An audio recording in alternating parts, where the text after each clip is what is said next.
আসসালামু আলাইকুম। গরুর কলিজা ভুনা করব। প্রথমেই পেঁয়াজ ভেজে নিলাম, দিয়ে দিলাম আদা রসুন জিরা বাটা, লবণ পরিমাণ, দিয়ে দিলাম শুকনো মরিচ, হলুদ ও ধনিয়ার গুঁড়া, তেজপাতা, দিয়ে দিলাম গরম মশলা।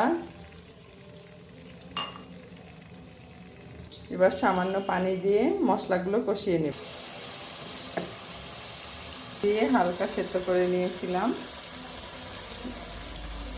তাহলে আর বাজে গন্ধ থাকে না কলি। এরপর আমি কলিজিগুলো দিয়ে দিলাম,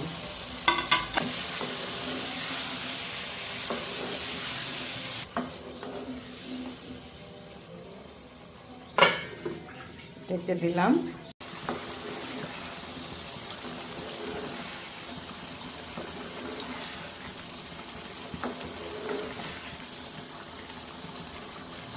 হয়ে গেল আমার গরুর কলিজা ভুনা করা।